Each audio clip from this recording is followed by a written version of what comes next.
Yes, sir. I'm not sure if I share your optimism, but the voters could help straighten out the Fed, as you alluded to with Marlene's question. Yes. Because they did give us Obama, Pelosi, and Reid. That's not encouraging. No, it isn't. But also the fact that we're reaching a tipping point where there's so many people on the public dole or at the public trough. Right. That, you know, how reluctant are they going to be to vote themselves a decrease? Okay. So, I mean, that kind of ties into your Yes. Budget balancing issues as well. Yes. You have the power to do that. Yes. Yes. You know, excellent question. Excellent question. And I will tell you the way I see it, the way I see everything else, but let me answer it by example. Because I think one of the groups that's very much concerned here is the group of people on Social Security. Okay? Now, there are plenty of other groups, but one of the big groups consists of people that's on Social Security. 2 nights ago, I was at a fundraiser in Brown County, and I was met there by a gentleman in a wheelchair by the name of John Schultz, who happens to be a longtime friend of mine. And he said, "Al, I have to ask you a question." I said, "Hey, fire away, my life's an open book." He said, "I want you to know I totally depend on Social Security and Medicare," guys in a wheelchair. "And if you're going to cut that, I can't support you." All right? I like people that are blunt. And so what I told him, and what I'm going to tell to people, whether it's farmers who get benefits, whether it's people on food stamps who get benefits, whether it's veterans who get benefits, okay? I don't care who they are. What I said to him, what I'm going to say to every group, and this is part of my message, look at the numbers. Okay? Look at the numbers. The only way to protect your Social Security benefits, your veterans benefits, your food stamps benefits, if you really need them. All right, there's some people that don't, but a lot of people do. I don't care what they are. The only way to protect that is to balance the budget and get on a sound financial path. Because if we don't, we aren't going to be able to pay benefits to anybody. And I say, look at Greece. You think people on pensions are getting their money in Greece? I assure you, they are not. This deficit, and again, let me just take Social Security. This deficit is the only significant threat to Social Security. And if we don't solve it and do it now, we will not be able to meet our commitments. And when it comes to priorities, I believe when you have a contractual arrangement with somebody, you keep it. So any contract is the highest possible priority. So people have a self-interest, and again, let me just use Social Security as an example. People have a self-interest in balancing the budget. And it is my job to explain that. Now, if you want to look out just 1 year, that's one thing. But let's look out 5, folks. And let's look out 6. And if it's somebody who says, well, I'm going to be dead in 2 years, then my argument is, do you want to pass this debt on to your kids? And that's part of my message too. So anyway, but this is, you know, this is the war of ideas. And I believe we need to win the war of ideas. And I believe that, you know, when push comes to shove, people are going to go with the responsible, reasonable, real-world approach. One footnote on that, I want you to know, Congressman Walz said yesterday at FineFest, you know, I really commend Quist for his emphasis on the debt, and I agree with him. We have to solve the debt problem. But it's just I have a different approach than he does. Well, he didn't say what his approach was, but I will tell you what his approach is. His approach is to spend more. That's his approach. We have to spend more. And so am I going to paint that as some kind of honest difference of opinion? No. I'm going to paint that as, do you want to live in reality or do you want to live in fantasy? And if you want a fantasy approach, vote Congressman Walz, because what he is saying is pure fantasy island. There is no way. It's not going to work. Okay?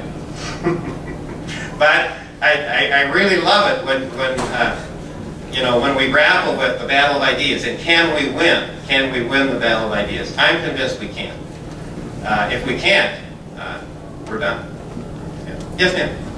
Alan, what's your idea for illegal immigration? Well, I think we need to enforce the law.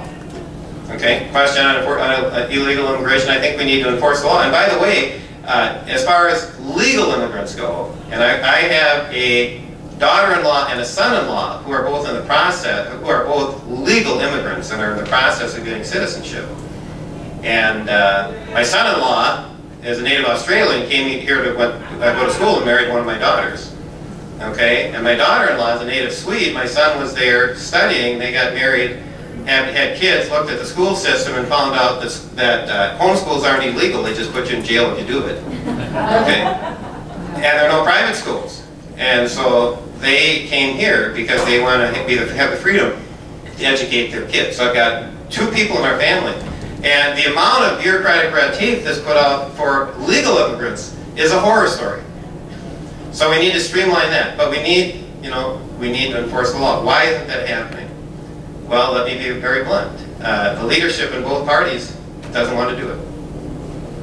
And so I want you to know I'm somebody that's willing to stand up to the leadership in both parties. Why don't they want to do it? The Democrats have 2 reasons. One is they think they're getting future voters, which they probably are. And number 2, the multinational corporations that feed, the George Soroses of the world, if you will, and others, feed a lot of money to Democrat politicians. They want a world without borders. They don't want any immigration laws. They want to be able to move people around the way they move coal and lumber and steel and petroleum and my corn. So the Democrat leadership kowtows to those 2 interests. But the Republicans kowtow to the commercial interests too, because they get big donations too. So the leadership in both parties doesn't want to do anything. That's where we're at. And so the question for you is, do you want to elect somebody who's willing to stand up to the leadership in both parties and say, I don't care what you think. We have to enforce the law. And when a president says, I'm only going to selectively enforce the law, I will tell you, he is in violation of the U.S. Constitution. Because the Constitution says that the president shall enforce all of the laws equally, fairly, and the like. The president does not have the authority. And I want you to know, when you have a president who says, I'm not going to enforce the law, the House should start throwing out articles of impeachment. Why isn't that happening? Pardon? Why isn't that happening? You need a little more leadership. Okay? You need a little more leadership. You need people who are willing to stand up and be counted and do what's right. And make a statement. But let me just say in general, we have a Congress that wants to lay back in the weeds. And it complains about presidents, and I don't care whether it's Obama or Bush, okay? It complains about presidents that usurp congressional power. And what does Congress do? It sits back and carps. Hey, don't talk, do something. And so part of my belief is we have to get Congress out of the weeds, out of the shadows, out of the foxholes. Hey, you can come out, guys. And assert its rightful constitutional authority. Okay? Yes, sir.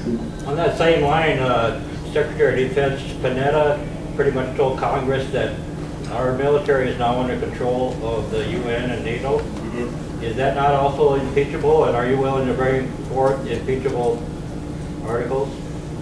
Well, it's certainly a violation of the Constitution. And I will, when I take an oath to enforce the Constitution, I want you to know I take that very seriously. And I've already done that 3 times, and I found out to my dismay that many of the representatives and senators in Minnesota don't care about the Constitution. And I suspect the same thing might be true in Washington. But I will do anything within my power to enforce the Constitution, and I want you to know I will never knowingly violate the Constitution. It is not on the table. Because the Constitution... Go about bringing about impeachment procedures if nobody else is willing to do it. Yeah, I've done all kinds of, profile of learning, nobody else is willing to do it. Okay? To balance the budget in 5 years, yes. Wouldn't you think, because we're talking immigration and the budget, yes, if you continue to allow the number of people to cross our borders illegally and continue to have the legal immigration as to what it is, and I know you're saying your son-in-law and daughter-in-law, there's a lot of red tape, yes, but there are a lot of people who come from certain parts of the world where that red tape is not as as evident as it is for the people coming from Sweden or Europe or you know, areas like that, where you can get millions of people from.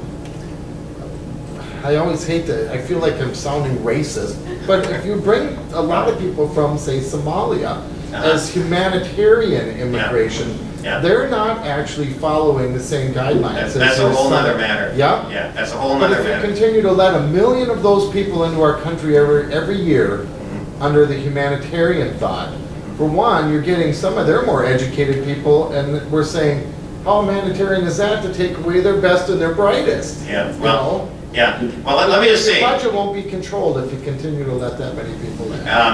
Let me just say, you know, my philosophy is if we enforce the law, we've solved at least 90% of the problem, okay? Then if there are law changes that need to be made, let's look at them. But my top priority is enforcing the law, because that is the biggest, that's the biggest concern. And we have to be a nation of law. And the highest law is the Constitution. And by the way, I'm one of these guys that think in certain areas the Congress needs to assert itself too and limit the authority of the Supreme Court, which the Constitution allows. You take the Kelo decision where the court says that private property can be taken from somebody because you want to build a new superstore. I don't want to use Walmart as an example because I like Walmart. You can use Lowe's. There we go. So, but there too, Congress needs to assert its authority. I mean, Congress has the authority to say to the Supreme Court, you don't have any jurisdiction here. Like in the case of local property rights, for instance. And that is written in the Constitution. But when the Congress doesn't assert its authority, of course you let the court do whatever it wants. And again, the Congress needs to step out of the shadows and assert itself. I'm going to suggest 2 more questions. I see we've gone 1 hour and 15 minutes, a little bit more, and I like to try to limit it to that.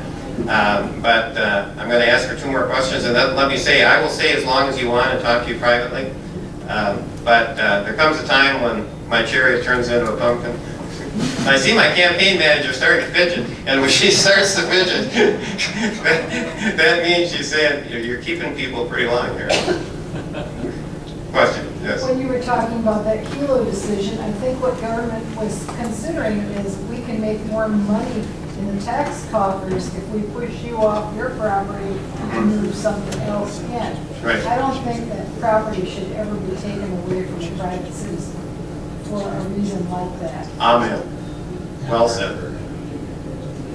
I like that when I can just say you're right on. I don't have to say anymore. I mean, look, the Constitution, 2 different places says that no one can be deprived of their life, liberty, or property without due process. And due process assumes certain overall parameters of responsibility. And I can't, for the life of me, you know, there's a story in the good book about, in this case, a king who wanted somebody's vineyard and wouldn't take no for an answer. I mean, our country is built on the right of private property. And we need to protect the right of private property. Without the right of private property, we are not a free nation. And we need to protect it to the max. Yes.